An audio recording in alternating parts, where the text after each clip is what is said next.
Lo social como fenómeno vital. En un momento inicial no vemos más, no nos es dado más que eso,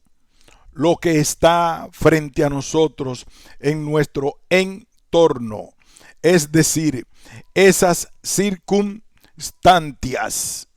que precisamente nos ayudan comprendiéndolas a comprendernos a nosotros mismos y a nuestros semejantes, lo cual es así en cuanto que son ellas las que determinan las acciones y las reacciones del hombre. Ahora bien, si nosotros miramos a la realidad, es decir, a cuanto está o se halla a nuestro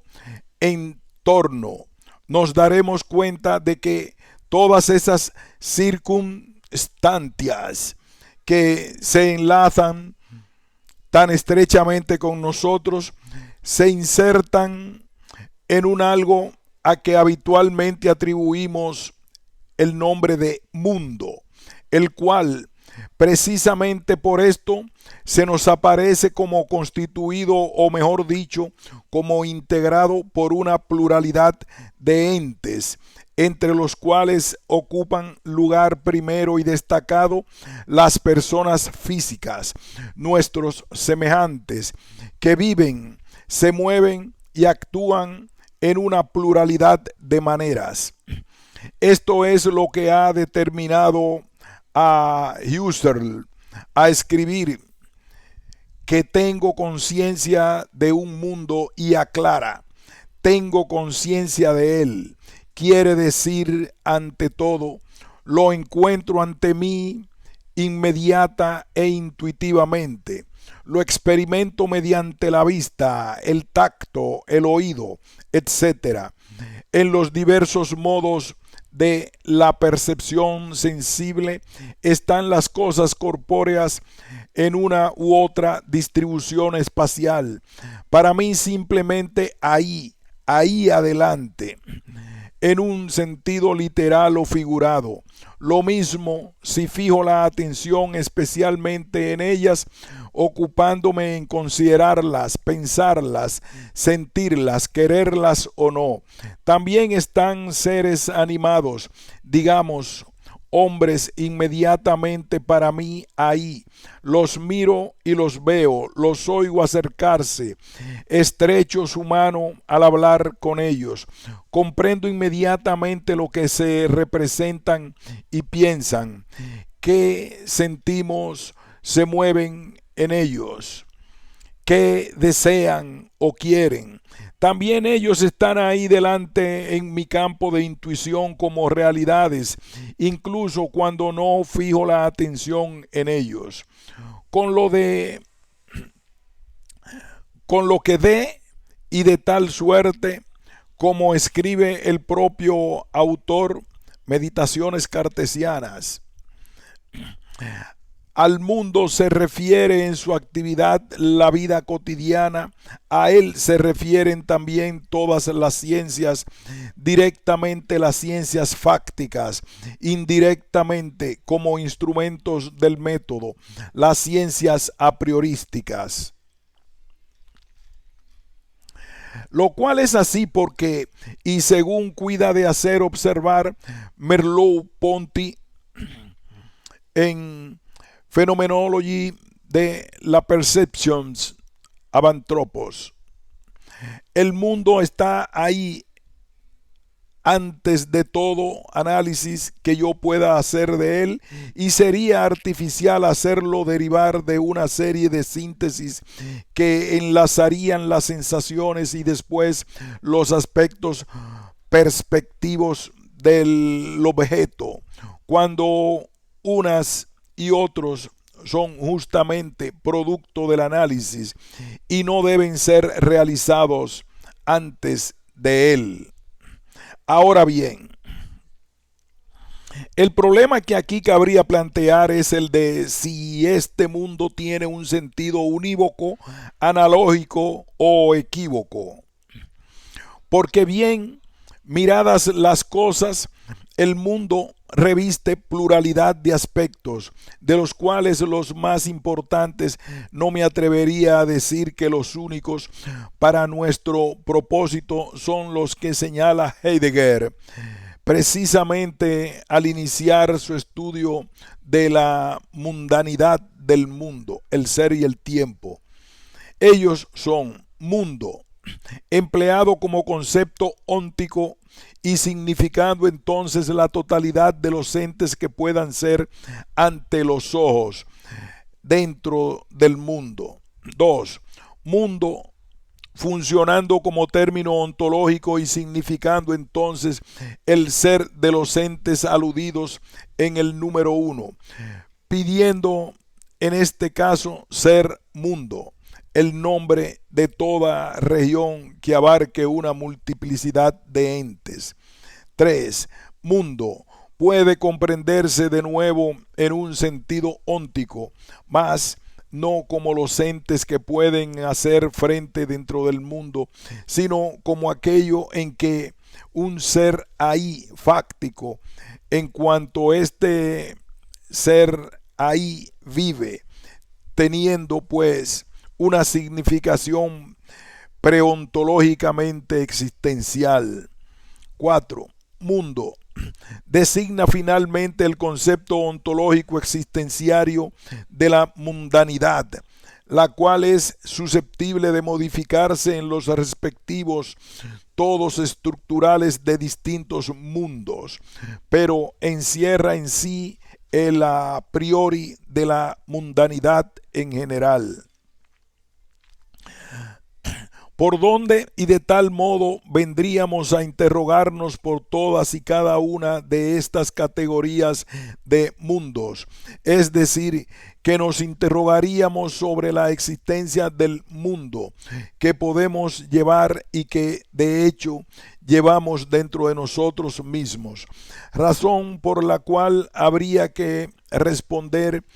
que este concepto con que venimos jugando es, bien mirado en sí mismo, perfectamente unívoco,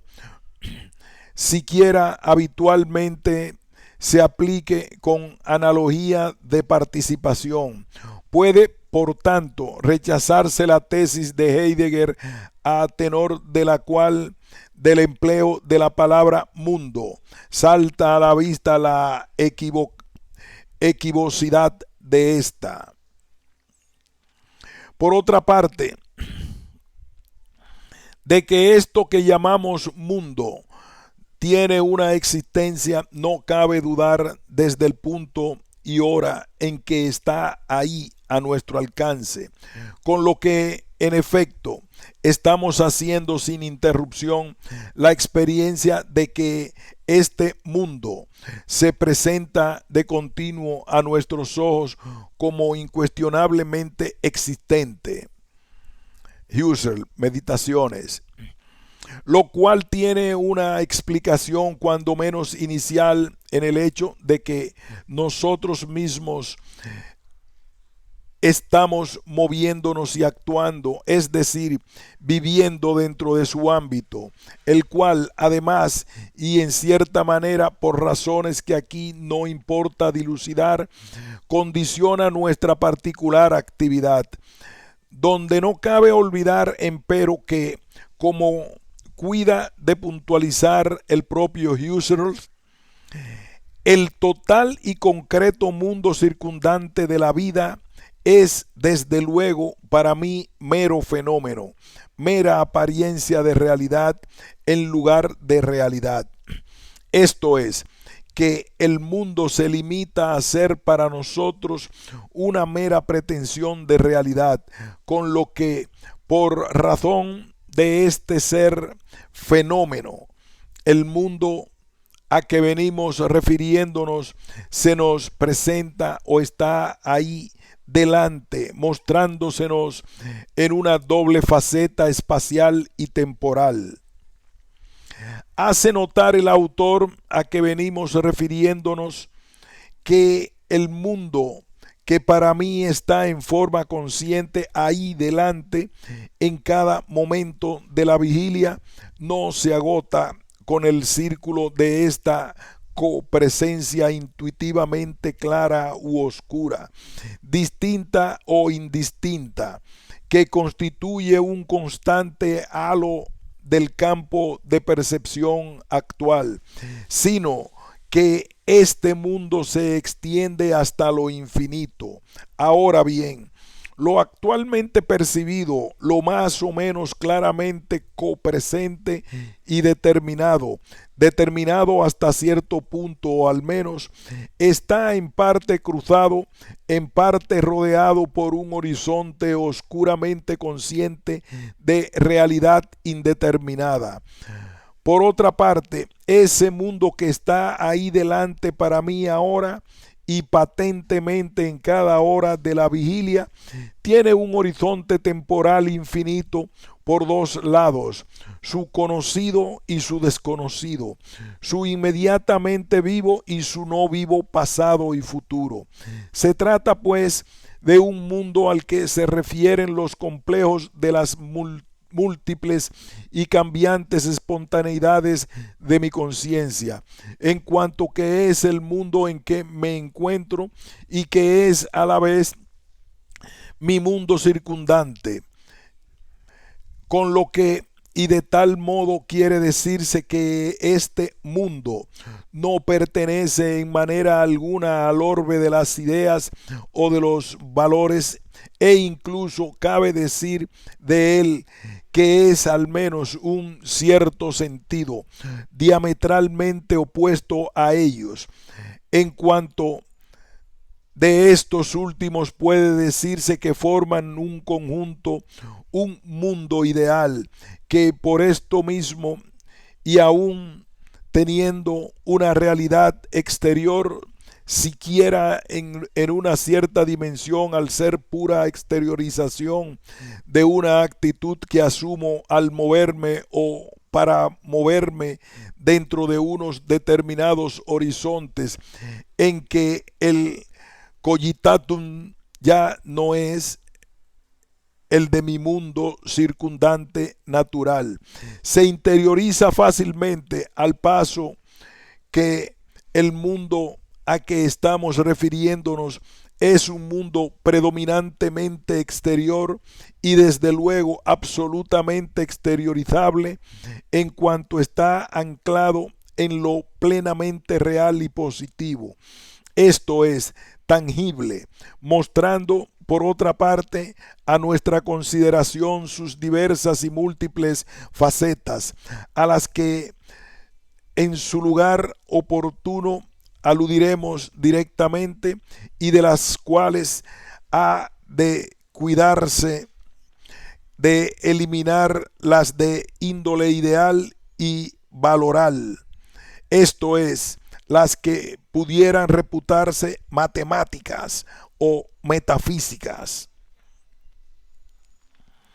El ser un mundo fundamentalmente real con realidad exterior, o como escribe Husserl, mundo de realidad real en sentido estricto, hace que, al contrario del otro, sea refractario en principio a toda interiorización. Antes, al contrario, permanecerá siempre frente a nosotros y será ante todo y sobre todo objeto, es decir, que constituye un algo arrojado, jectum, a nuestra consideración, esto es, que se halla aquí delante de nosotros. Mundo circundante, circunstante y mundo distante. Esto que venimos diciendo puede servirnos para establecer una distinción entre mundo circundante y mundo distante, distinción que no coincide plenamente con la establecida por Heidegger entre mundo público del nosotros y mundo doméstico, que es el mundo circundante y peculiar más cercano. Tal distinción, en efecto, se inserta en la consideración del mundo como aquello en que vive un ser ahí, fáctico, y precisamente en cuanto es ser ahí, por lo cual parece que ha de ser este mundo que llamamos circundante o circunstante, que es, como sabemos, el que de una u otra manera está en nuestro entorno, el único que puede ofrecer a nuestra consideración, siempre que se analice con el debido cuidado,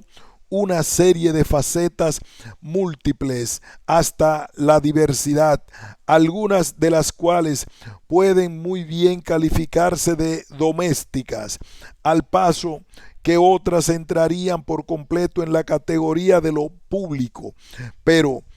y a mayor abundamiento, no cabe olvidar en modo alguno que este mundo en que estamos inmersos, así como y sobre todo estas facetas a que aludimos, son consideradas de muy diversos modos según la particular psicología de quien se enfrenta con él.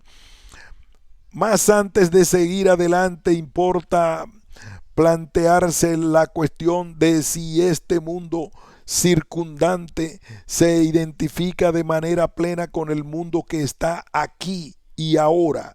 en mi entorno, o si, por el contrario, puede ser un mundo que no esté efectivamente aquí y ahora, donde ha de advertirse que se hace menester establecer una distinción entre el mundo circundante natural y los mundos circundantes ideales. El primero viene determinado por el aquí y el ahora, al paso que los segundos escapan al menos en cierto modo a esta limitación, y ello porque al paso que el mundo en el sentido habitual de la palabra está constantemente para mí ahí, mientras que me dejo vivir naturalmente, los mundos ideales solo están para mí en tanto, es decir, si mientras adopto una actitud por virtud de la cual me inscribo o me inserto en su orbe respectivo, y ello prescindiendo de si las cogitaciones que entonces ejercito recaen sobre algo que estén efectivamente aquí y ahora, en la acepción corriente de estas palabras. Se hace preciso, por ello, volver a lo que en su lugar decíamos acerca del mundo real, en que nos vemos inmersos en contraposición al mundo de las ideas, lo cual se pone de relieve precisamente si comparamos el sentido que en el mundo real tiene el hic et nunc, con el que se le viene atribuyendo en el mundo de lo gnoseológico, porque al paso que este mundo, al paso que en este mundo ese hic et nunc se prolongan, o cuando menos son susceptibles de prolongarse en el tiempo y en el espacio, no ocurre lo mismo con el hic et nunc del mundo circundante, que tienen una significación estricta y limitada, propia y particular de cada individuo que maneja estos conceptos o que los aplica en su vida de relación. Volvamos ahora al problema del mundo doméstico y del mundo público, y tratemos de precisar en dónde se insertan estas modalidades de mundo. Esto es, si en el mundo circundante o en el mundo distante. Y ante todo, ¿qué es este? Puede dedicarse, y ante todo, ¿qué es este? Puede predicarse de él, que es todo mundo no circundante, al menos en su dimensión natural, desde luego, la respuesta sería negativa, porque en este caso distante se confundiría con circundante ideal, y evidentemente no es esto, siquiera coincidan aparentemente uno y otro en el no ser aquí y ahora. Sería entonces distante todo cuanto no es circundante en cualquiera de sus categorías, y si así es, si es distante en esta dimensión, ¿en qué modo o manera podemos nosotros sentirnos vinculados o proyectados hacia él? La posible solución estribaría en decir que todo mundo circundante,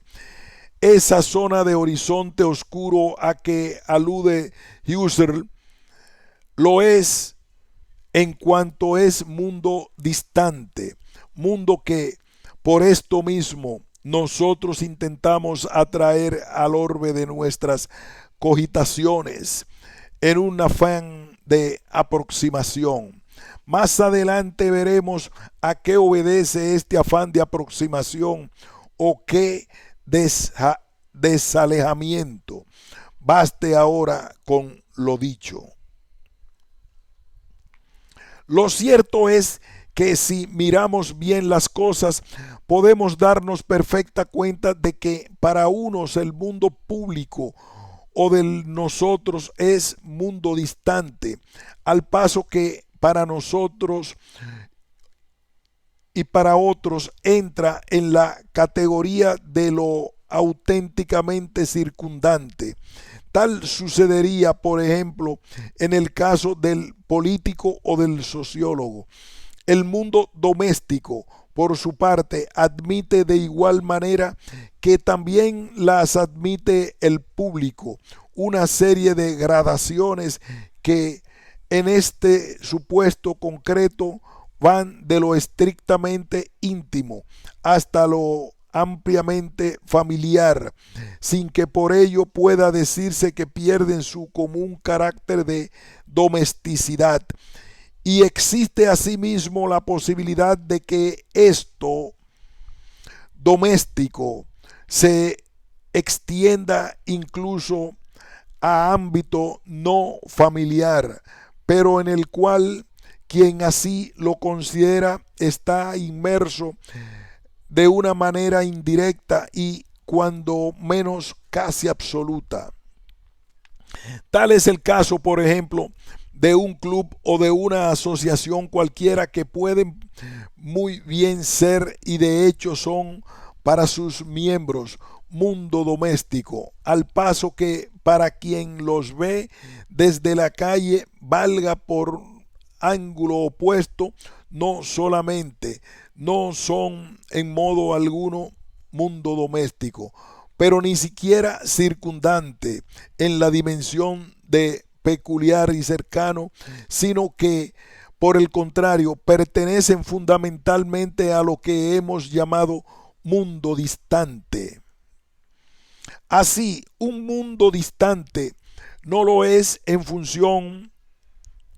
de un aquí y de un ahora absolutos, como sucede en el caso del mundo gnoseológico, en que el hic y el nunc son condiciones sine qua non del conocer si ha de ser auténtico, sino del aquí y ahora que cada individuo se construye para su propio uso en virtud y como consecuencia de su propia representación mental, en cuanto ésta significa una reacción frente al mundo y a la vida, con lo cual este mundo distante lo es no tanto por serlo efectivamente, sino por contraposición a ese otro mundo que hemos llamado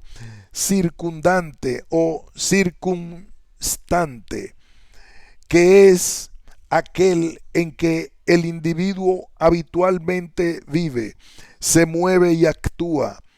el que está más o menos auténticamente en su entorno, pero que de hecho en realidad lo está. El fenómeno social.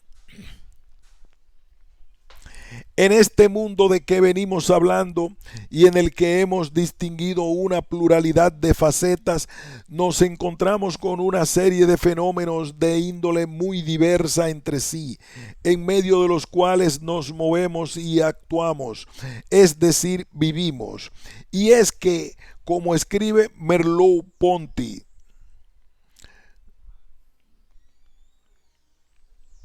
yo no tengo tan solo mi mundo físico, no vivo solamente en medio de la tierra, del aire y del agua. Tengo alrededor de mí carreteras,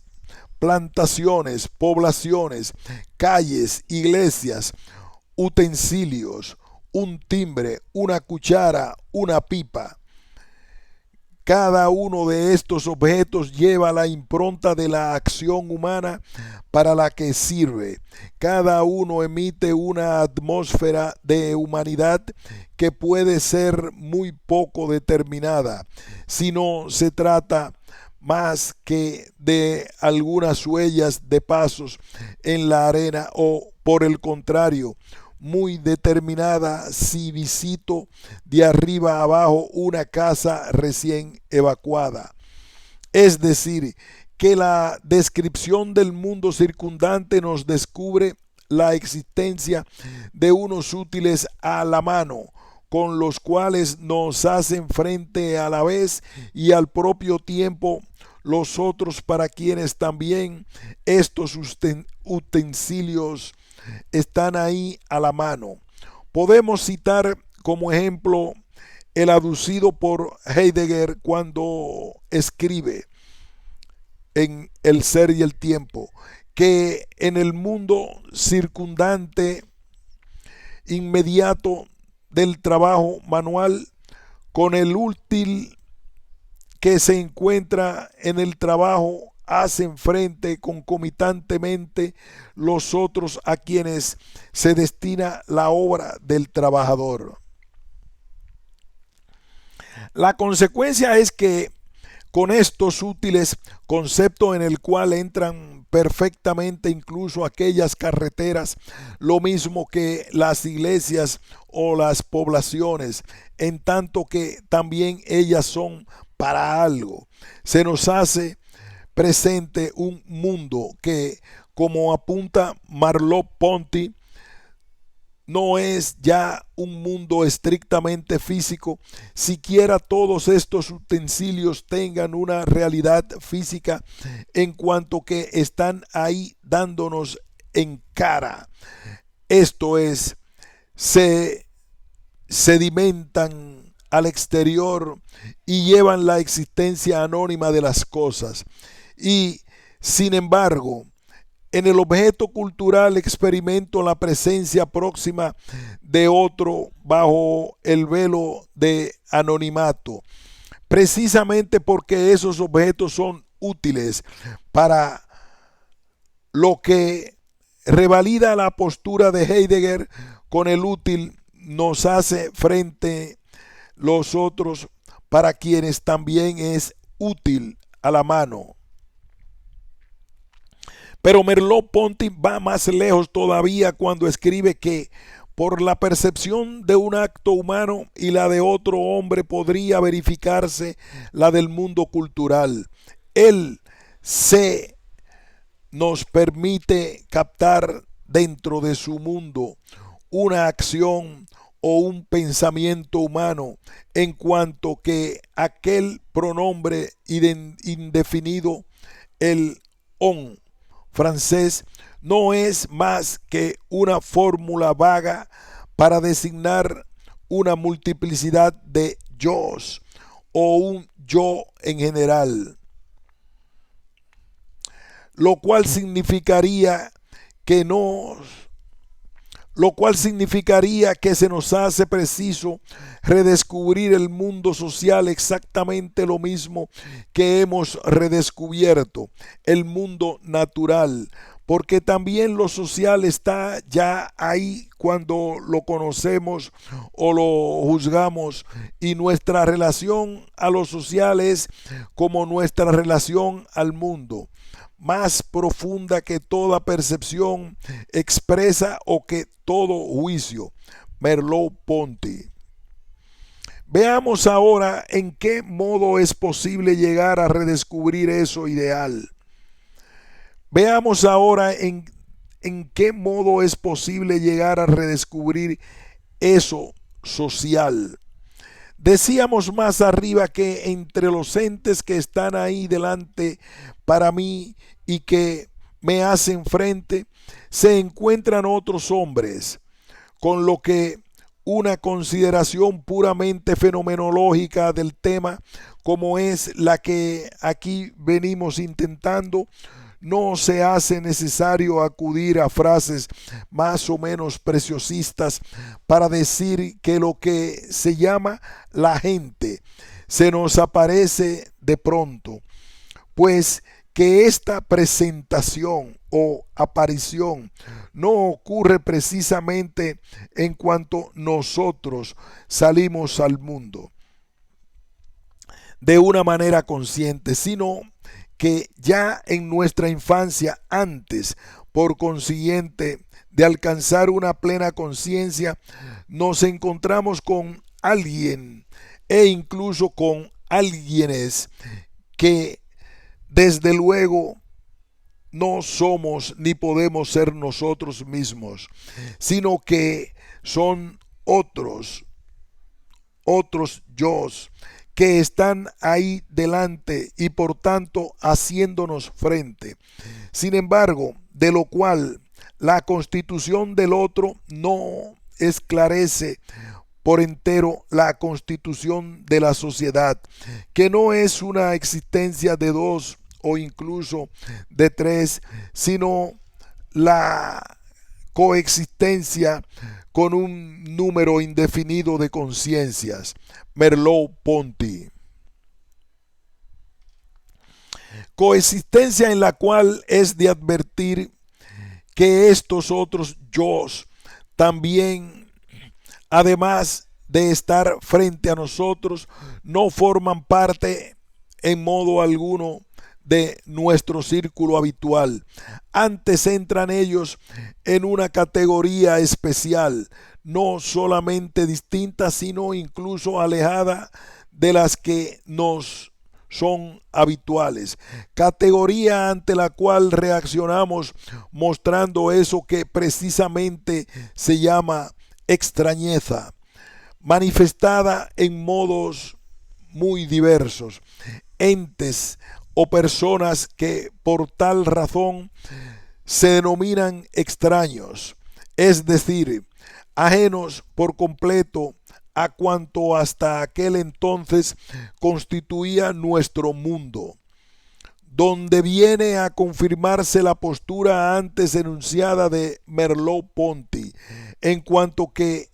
desde esta primera toma de contacto, de la que resulta difícil precisar si es consciente o inconsciente, y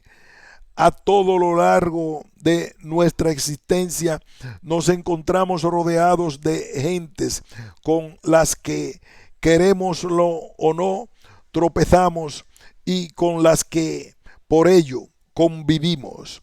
ya sea en un sentido positivo, ya sea en un sentido negativo. Importa advertir, empero, que esta pluralidad de otros yos nos son extraños en la casi totalidad de las facetas que integran su personalidad, pues que de todas ellas nos hacen frente, con unas pocas, dos o tres, a lo sumo, al paso que las restantes constituyen una incógnita que no nos es posible despejar, por muy asiduo e intenso que sea el trato que con ellos mantengamos. Viene pues lo social a estar levantado no sobre la total persona humana, sino sobre las facetas con los distintos yo's. Se muestran a quienes con ellos conviven, se mueven y actúan en el mundo real y tangible en que todos ellos despliegan sus peculiares y particulares actividades. Preténdese significar de tal suerte que es tan falso colocarnos en la sociedad como un objeto en medio de otros objetos, como poner la sociedad en nosotros como objeto del pensamiento, y de ambos lados el error consiste en tratar lo social como un objeto, toda vez que el mundo social no ha de considerarse como objeto o suma de objetos, sino como campo permanente y dimensión de existencia. Merleau-Ponty. De donde es posible llegar a la conclusión de Freire, para quien las formaciones sociales son formas de vida en cuanto que el material con que se edifican son los hombres mismos con todo su ser y destino. La sociología, ciencia de la realidad, edición española. Y agrega, para mejor completar tal pensamiento: las formaciones sociales están fraguadas con cuerpos y almas humanas, con voluntades y destinos humanos. Pudiera decirse que nosotros mismos somos el mármol en que consiste la obra de arte, que nosotros mismos somos las notas en que se ejecuta el acontecer musical. Esta identidad de material y sujeto es aplicable a todo conocimiento de formaciones sociales. Si las contemplamos a fondo, nos encontramos siempre a nosotros mismos. Encontramos una estructura cuyos miembros somos nosotros, un acontecer que acontece a través nuestro, una tensión que se curva con nuestro ser y hacer.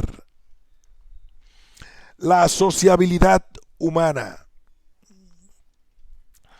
Este fenómeno social que venimos hablando tiene su explicación no metafísica ni teológica, sino estrictamente fenomenológica en el sentido del hombre, que no es otro que el vulgarmente llamado sentimiento de sociabilidad,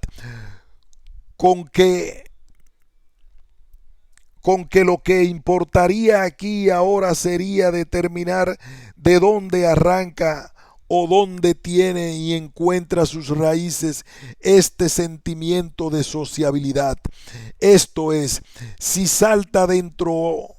afuera, o si por el contrario nos viene dado de fuera a adentro.